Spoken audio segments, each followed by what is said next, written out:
Welcome to NRK నారేట్స్. దేవుని పరిశుద్ధమైన ప్రశస్తమైన నామానికి స్తుతులు స్తోత్రాలు. మీ అందరికీ నా వందనాలు తెలియజేస్తున్నాను. విగ్రహారాధన అంటే ఏమిటి? విగ్రహారాధనకు యేసు ప్రభు వారు ఇచ్చిన నిర్వచనం ఏంటి? విగ్రహారాధన గురించి ఏం చెప్పారు? అసలు విగ్రహారాధన దేనితో పోల్చబడింది? విగ్రహారాధన చేసేవాళ్ళు క్రైస్తవుల్లో ఉన్నారా? విగ్రహారాధన చేయటం వలన మనకొచ్చిన నష్టం ఏంటి? చాలామంది విగ్రహారాధన చేస్తుంటారు. చాలామంది విగ్రహాలను పెట్టి పూజిస్తూ ఉంటారు. విగ్రహాలను కొలువు చేసి దానికి మొక్కుతూ ఉంటారు. అటువంటి వాటిని విగ్రహారాధన అనుకుంటాం. కానీ యేసు ప్రభు వారు చెప్పిన కొత్త నిబంధన విగ్రహారాధన నిజానికి అది కాదు. అయితే యేసు ప్రభు వారు ఏం చెప్పారంటే, నీ దేవుడైన దేవుణ్ణి పూర్ణ హృదయముతో, పూర్ణ మనస్సుతో, పూర్ణ బలముతో, పూర్ణ ఆత్మతో నువ్వు ప్రార్థించాలి, స్తుతించాలి, వేడుకోవాలి, ఆయన్ని కలిగి ఉండాలి.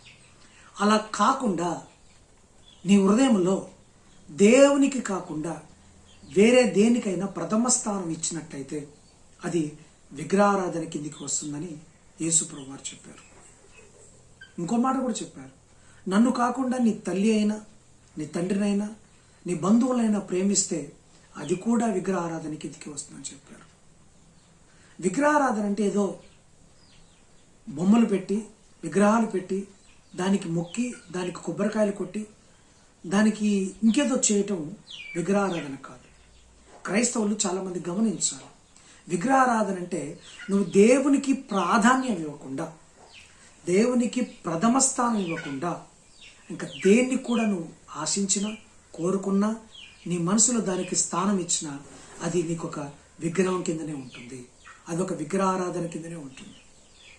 ఒకవేళ నువ్వు దేవుని కంటే నీ మొబైల్ని ఎక్కువ ఇష్టపడుతుంటే, నీ మొబైల్లోని ఇష్టానుసారమైన ఆ యొక్క అవి చూస్తూ దానికి ఎక్కువ సమయాన్ని కేటాయిస్తుంటే అది నీకు ఒక విగ్రహారాధన ఉంటుంది.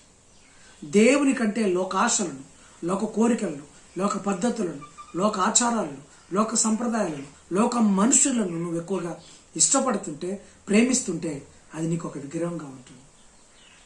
అంతే తప్ప ఏదో ఎక్కడికో వెళ్ళి విగ్రహారాధన చేస్తేనే పాపం అని కాదు. ఇది కూడా పెద్ద పాపం. నీ హృదయంలో ఎవరికి ప్రథమ స్థానం? నీ గుండె గుడిలో ఎవరికి ప్రథమ స్థానం? దేవునికి కాకుండా మరి ఎవరికైనా ప్రథమ స్థానం ఉంటే అది ఖచ్చితంగా ఐడియల్ వర్షిప్ అవుతుంది, విగ్రహారాధన అవుతుంది. కాబట్టి యేసు ప్రభు వారు అదే చెప్పారు.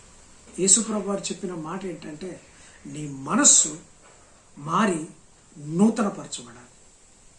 మనసు మారి నూతనపరచబడాలి. ఎందుకు నూతనపరచబడాలంటే, గతంలో ఎవరెవరినో ఇష్టపడ్డాం, ఎవరెవరినో మనసులో ఉంచుకున్నాం, దేనికో ప్రాధాన్యత ఇచ్చాం, దేనికో ఇంపార్టెన్స్ ఇచ్చాం. మన జీవితంలో చాలా ఇంపార్టెన్స్ కలిగి ఉన్నాం. కానీ మనసు మారి నూతనమైనప్పుడు యేసు ప్రభు వారు ఒక్కరే మన హృదయంలో ఉంటారు, మన మనసులో ఉంటారు. ఆయనకే ప్రథమ స్థానం వచ్చింది. అంటే తల్లిదండ్రులు ప్రేమించవద్దని కాదు, భార్య బిడ్డలు ప్రేమించవద్దని కాదు, నీ వృత్తిని ప్రేమించవద్దని కాదు దాని ఉద్దేశం. కానీ ప్రథమ స్థానం దేవుడికి ఇవ్వమని చెప్పాడు.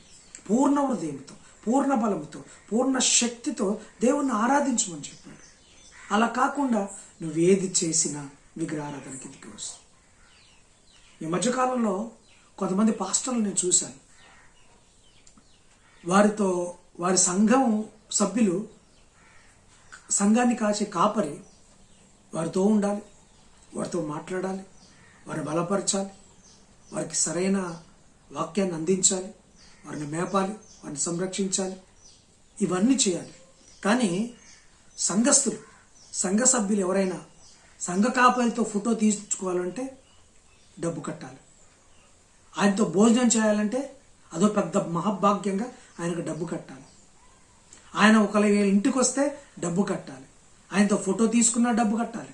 ఆయనతో భోజనం చేసినా డబ్బు కట్టాలి. ఆయనతో ఇంకా ఏది చేసినా, ఆయన బాటిల్ అమ్మినా డబ్బు కట్టాలి, నూనె బాటిల్స్ అమ్మినా డబ్బులు కట్టాలి, ఆయన ఇంకేదో అమ్మినా డబ్బులు కట్టాలి. అంటే అయ్యగారే, అంటే పాస్టర్ గారే ఆ సంఘాల్లో దేవుడిగా కొలవబడుతున్నారు. ఇది ఖచ్చితంగా చాలామంది క్రైస్తవులు విగ్రహారాధన చేస్తున్నట్టే లెక్క. చాలామంది పాస్టర్లు నేను చూశాను. చాలామంది పేరొందిన గొప్ప పాస్టర్లు గొప్ప గొప్ప పాస్టర్లు, వేల వేల సంఘాలు కలిగిన పాస్టర్లు, వేల సంఖ్యలో సంఘాలు కలిగిన పాస్టర్లు, సభ్యులు కలిగిన పాస్టర్లు వారితో ఫోటో తీయించుకోవాలంటే డబ్బులు కట్టాలా? భోజనం చేయాలంటే పాస్టర్ గారితో డబ్బులు కట్టాలా? ఇది విగ్రహారాధన కాదు. ఆయనకు దండలు వేయడం, ఆయన గుర్రబండిలో ఊరేగించడం, ఆయన గొప్ప దైవజనుడు సన్మానానికి పాత్రుడే కాదు అంటాలే. కానీ నీతో నువ్వు కాపరవని సంగతి నువ్వు గుర్తుంచుకోవాలి కదా. సంఘాన్ని కాయాలన్న సంగతి నువ్వు గుర్తుంచుకోవాలి కదా.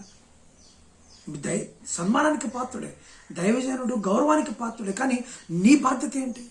నువ్వు సంఘస్థులతో నిలబడితే నీకు డబ్బులు కట్టాలి, ఫోటో తీయించుకుంటే డబ్బులు కట్టాలి, వారితో కలిసి భోజనం చేస్తే డబ్బులు కట్టాలి.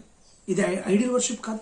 చాలామంది సంఘస్థులను, చాలామంది సంఘ బిడ్డలను ఆ దైవజనులు విగ్రహారాధనకు నడిపిస్తున్నారు. ఇది ఫక్తు విగ్రహారాధనే. Doctor Satish Kumar Calvary temple అధినేత నాతో 30,000 ఇస్తే నేను ఫోటో తీయించు, అది లాటరీ.